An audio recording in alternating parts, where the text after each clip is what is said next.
Facultad de Estudios Superiores Cuautitlán. Tema a analizar: análisis de estados financieros. Presenta Flores Solís Natalia Lucía, de la materia Dictamen de Estados Financieros, con el profesor Argenis Iván Mejía Chavarría. Comencemos. El análisis de estados financieros es el proceso de revisar y evaluar la información contenida en los estados financieros de una empresa para entender su desempeño financiero y tomar decisiones informadas. La interpretación implica extraer conclusiones significativas de los datos analizados para comprender la situación financiera de la empresa, su rendimiento y su capacidad para generar valor.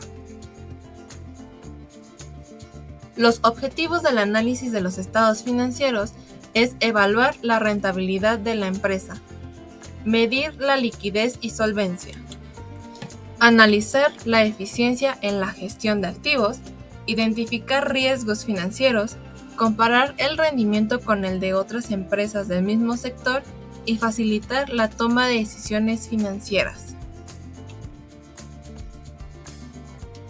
Antes de realizar el análisis de los estados financieros, es importante comprender la naturaleza del negocio, la industria en la que opera la empresa y los factores económicos y regulatorios que pueden afectar su desempeño financiero.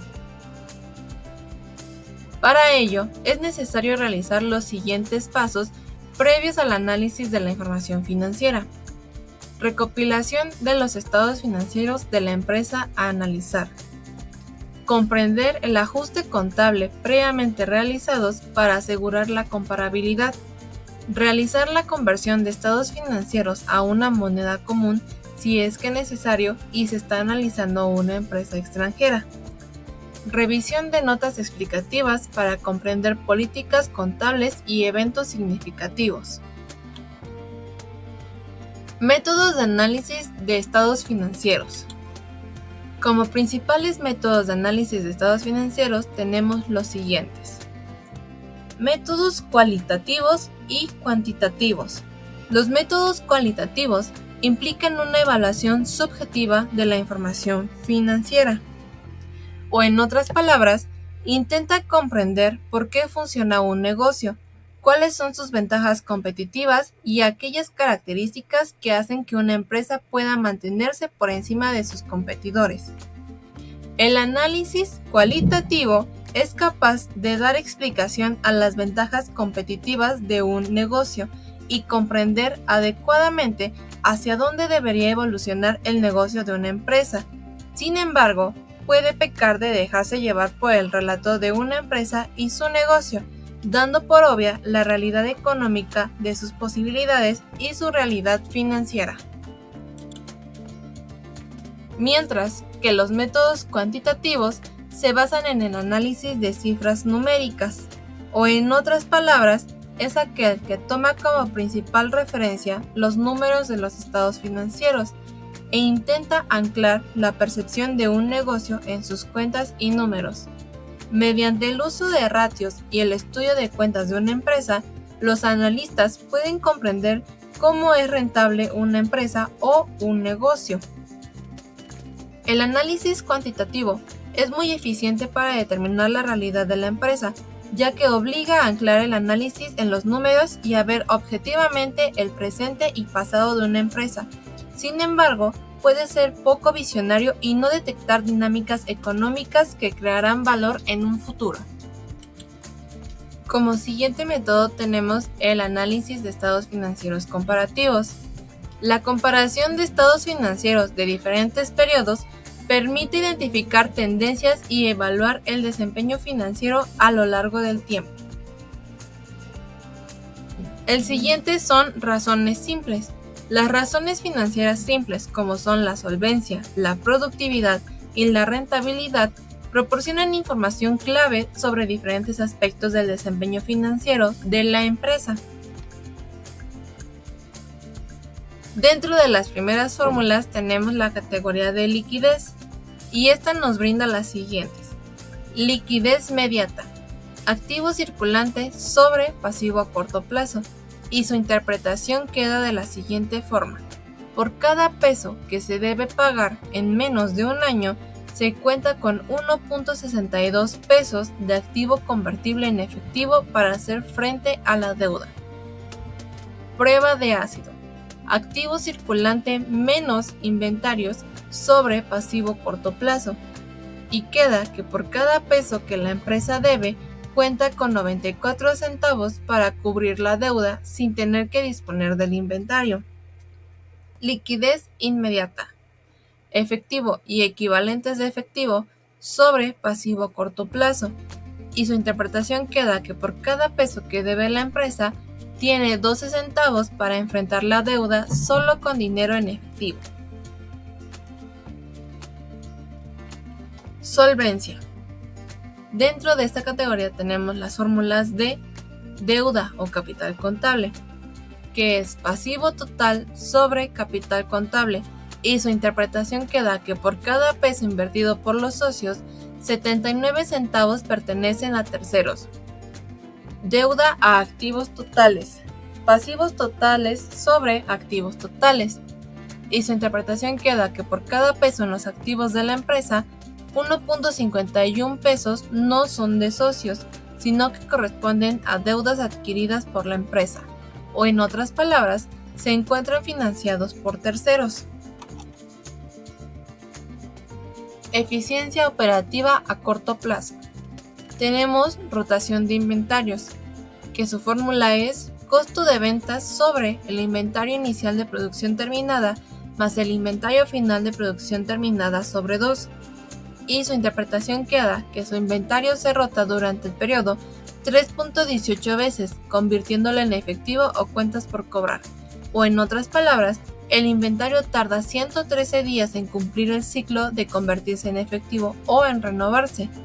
Para calcular estos 113 días, la fórmula es 360 sobre las veces que se rota al año, o sea 3.18 veces, lo que nos da 113 días en cumplir el ciclo de convertirse en efectivo o en renovarse. Rotación de inventarios para una empresa industrial. Materia prima utilizada sobre inventario inicial de materia prima más inventario final de materia prima sobre 2.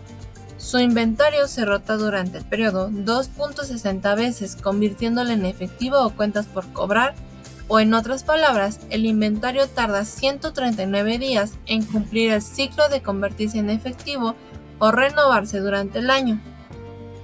Para producción en proceso. Producción terminada sobre inventario inicial de producción en proceso más inventario final de producción en proceso sobre 2. Y su interpretación queda que su inventario se rota durante el periodo 1.36 veces, convirtiéndolo en efectivo o cuentas por cobrar, o en otras palabras, el inventario tarda 265.64 días en cumplir el ciclo de convertirse en efectivo o renovarse durante el año. Rotación de cuentas por cobrar. Ventas netas a crédito sobre el saldo inicial de cuentas por cobrar más el saldo final de cuentas por cobrar entre 2. Y su interpretación queda que la empresa en promedio tarda 4.77 veces en el periodo a efectuar las operaciones de vender a crédito y recuperar en efectivo las cuentas por cobrar de sus clientes. O en otras palabras, la empresa tarda en promedio 76 días en cobrarle a sus clientes. Eficiencia operativa a largo plazo. Productividad sobre activo fijo o productivo. Ventas netas sobre activos productivos. Y su interpretación queda que por cada peso invertido en activo fijo productivo, se producen 18.80 pesos de ventas. Productividad sobre activo total. Ventas netas sobre el activo total. Y su interpretación queda que por cada peso invertido en la empresa, se producen 1.15 pesos de ventas. Rentabilidad. Margen de utilidad neta o rentabilidad sobre ventas. Su fórmula es utilidad neta sobre ventas netas. Y su interpretación queda que por cada peso vendido se obtuvieron 0.07 centavos de margen neto. Retorno de activos o rentabilidad sobre inversión total. Utilidad neta sobre activo total. Por cada peso invertido en activos, la empresa obtiene 0.08 centavos de utilidad neta. Retorno de capital total o rentabilidad sobre la inversión propia. Utilidad neta sobre capital contable menos utilidad del ejercicio. En otras palabras, el retorno de la inversión fue de 0.22 veces la inversión inicial. Y por último, retribución de capital contribuido o capital social. La fórmula es utilidad neta sobre capital contribuido, y esto quiere decir que por cada peso del capital contribuido por los socios se genera 0.24 centavos de utilidad. Las razones financieras son herramientas clave en el análisis empresarial, pues brindan información valiosa sobre la salud financiera de una empresa y ayudan en la toma de decisiones estratégicas. El uso de las razones financieras ofrece diversas ventajas para los empresarios y directivos. En primer lugar, permiten identificar fortalezas y debilidades de una empresa, lo cual facilita la toma de decisiones informadas y la planificación financiera adecuada. Además, estas razones pueden ayudar a comparar el desempeño financiero de una empresa con respecto a sus competidores o estándares de la industria. También es importante tener en cuenta las desventajas y limitaciones que conlleva el uso de las razones financieras. Algunas de ellas incluyen la dependencia de datos históricos, la dificultad para interpretar los resultados en un contexto adecuado y la posibilidad de distorsiones si no se consideran factores externos o situaciones particulares de la empresa. Otro de los métodos de análisis de estados financieros son los porcientos integrales, también conocidos como análisis vertical y en su caso análisis horizontal. Es una técnica utilizada en el análisis financiero para comparar cada partida de los estados financieros con una partida base, generalmente el total de algún estado financiero, como el total de activos en el balance general o el total de ingresos en el estado de resultados. Porcientos integrales totales. En este enfoque, cada partida de los estados financieros se compara con el total correspondiente de ese estado financiero.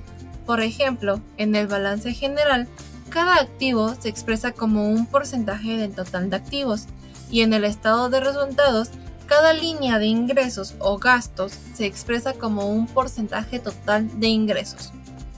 De ahí se derivan dos técnicas: el análisis vertical y el análisis horizontal. El análisis vertical es una técnica del análisis financiero que permite conocer el peso porcentual de cada partida de los estados financieros de una empresa en un periodo de tiempo determinado. Aquí lo más importante de resaltar es que solamente se puede utilizar para analizarlo en un periodo de tiempo determinado. A continuación, los siguientes ejemplos. Aquí tenemos un balance general de la empresa Tornillos y Tuercas S.A. Este balance general está presentado al 31 de diciembre del 2008. Solamente se está analizando un periodo. Está integrado por activo, pasivo y capital. Las cuentas que integran cada uno son caja o bancos, clientes, almacén, total de activo, suma de activo, proveedores, crédito bancario, total de pasivo, capital social, resultado del ejercicio, total capital social y pasivo más capital. En este caso, nuestra suma de activo, que es 1.500.000, va a ser representado por el 100%, y de ahí al resto de los activos se les va a asignar un porcentaje proporcional. En este caso, caja o bancos representa el 53.33%, clientes representa el 26.67%, almacén representa el 20%, y esta suma nos da el 100%, que sería el activo total. Lo único que se tiene que hacer aquí es una regla de 3. Si 1.500.000 representa el 100%, ¿cuánto nos representa 800.000? Sería 800.000 por el 100% entre 1.500.000, lo que nos da como resultado 0.5333 o en porcentaje 53.33%. En pasivo y capital es diferente, puesto que estos dos rubros se van a considerar como uno solo. Entonces, pasivo y capital, que igual es por 1.500.000, nos representa el 100%. De ahí se derivan los siguientes porcentajes. Proveedores representa un 20%, crédito bancario representa el 50%, el capital social representa el 23.33% y el resultado del ejercicio representa el 6.67%. A continuación, se puede apreciar mejor en una gráfica de pastel. Tenemos la gráfica de activo, en la cual caja o banco representa el 53.33%, almacén representa el 20% y clientes representa el 26.67%.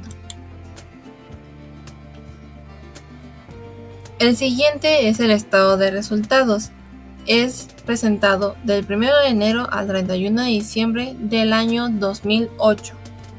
Y los siguientes rubros son ventas netas, costo de ventas, utilidad bruta, gastos de operación, utilidad de operación, gastos financieros, utilidad sobre ISR y PTU e ISR y PTU y utilidad neta. En este caso, nuestras ventas netas van a representar el 100%. Y de ahí se va a partir para asignarle los demás porcentajes a las anteriores cuentas mencionadas. Por lo tanto, costo de ventas representa el 40% sobre nuestras ventas netas. La utilidad bruta representa el 60% sobre nuestras ventas netas. Nuestros gastos de operación representan el 20% sobre nuestras ventas netas.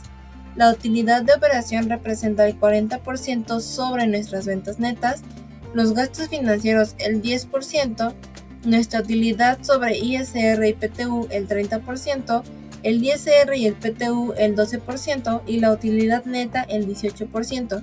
Y es la misma estrategia que se mencionó en el balance general, aplicar una regla de 3 y por lo tanto, si nuestras ventas netas representan el 100%, ¿cuánto representan nuestros costos de ventas? Que son 4 millones por 100 entre 10 millones nos da 0.40 multiplicado por 100 es el 40%. El análisis horizontal calcula la variación absoluta y relativa que ha sufrido cada una de las partidas del balance o la cuenta de resultados en dos periodos de tiempo consecutivos. He aquí la diferencia que se mencionaba con el análisis vertical. El análisis vertical solamente se puede emplear para analizar un periodo de tiempo determinado, mientras que el análisis horizontal puede ser utilizado para analizar dos o más periodos de tiempo consecutivos. A continuación se muestra el siguiente ejemplo. Tenemos el estado de resultados de la compañía ABC. Las cuentas que tenemos son ventas, costo de mercancía vendida, ganancia bruta, salarios, alquiler, mercadeo, gastos utilitarios, otros gastos, total de gastos y ganancias netas. Y aquí nos presentan año 1, año 2 y año 3, que podríamos enumerarlos como 2017, 2018 y 2019. También nos muestra los porcentajes respectivos para el año 1, el año 2 y el año 3. En el estado de resultados aquí se está tomando al 100% nuestras ventas netas y a partir de ahí se van a designar los siguientes porcentajes. Para costo de mercancías vendidas en el primer año teníamos un 30%, que en este caso 2017 teníamos un 30% de nuestros costos de mercancías vendidas. Para el 2018 aumentó en un 29%, que es lo que se ve reflejado en cantidades o en números en el año 2. En el año 1 teníamos 120,000 y en el año 2 tenemos 123,250. Esto nos está indicando que se incrementó en un 29%. Y en el año 3 aumentó en un 40%, ya que nuestros números son 200,000. El total de nuestra ganancia bruta en el primer año representaba un 70%, mas sin embargo en el año 2 tuvo un incremento en un 71%, o sea 301,750, pero en el año 3 disminuyó a un 60%, lo cual nos da cantidades de 300,000. Lo mismo podemos apreciar en las categorías de salarios, alquiler, mercadeo, gastos utilitarios y otros gastos. Tenemos el 24%, el 6%, el 5%, el 1%, el 2% y el total de nuestros gastos representa un 38%. Sin embargo, en el año 2 tenemos 23%, 6%, 5%, 1% y 2%, lo que nos quiere decir que aumentó en un 37%. En cantidades aquí se ve reflejado que en el primer año teníamos 152,500 en total de gastos y en el año 2 tenemos un aumento en 157,000. En el tercer año tenemos 30%, 5%, 10%, 1% y 2%, lo que nos da un total de gastos aumentado en un 48%, ya que se ve reflejado en cantidades que tenemos 238,000 pesos. Nuestras ganancias netas en el primer año representaban un 32%. En el año 2 aumentaron y representan un 34%. Y en el año 3 disminuyeron y representan un 12%. Lo que en cantidades sería que en el primer año tuvimos 127,500 de ganancia neta. En el año 2 un incremento y ganamos 144,750. Y en el año 3 disminuyó y por lo tanto solamente tenemos 62,000 pesos. Si nos ponemos a analizar todo este estado financiero, nos podemos percatar que sí, nuestras ventas fueron incrementando, pero de igual forma fueron incrementando nuestros costos de mercancías y el total de gastos que se requieren para haber llegado a esas ventas. Entonces, no por el hecho de que nuestras ventas hayan aumentado, quiere decir que vamos a tener mayor ganancia. Aquí, analizando este estado financiero y en base a las razones financieras que previamente ya se mostraron, una de las estrategias o uno de los cambios que se pueden llegar a implementar es analizar que el costo de mercancías se fue elevando y eso es lo que nos impide generar mayor ganancia. Entonces, una estrategia sería disminuir nuestros costos y nuestros gastos como salarios, alquiler, mercadeo, gastos utilitarios, entre otros gastos, para así poder tener una mayor ganancia neta. Las deficiencias financieras más comunes en las empresas es que muchas de ellas tienen liquidez insuficiente, tienen un endeudamiento excesivo, tienen una baja rentabilidad, tienen una ineficiencia en la gestión de activos y tienen una falta de diversificación de ingresos. Otros análisis financieros son el análisis de flujo de efectivo, el análisis de sensibilidad, el análisis de riesgo crediticio y el análisis de valoración de empresas.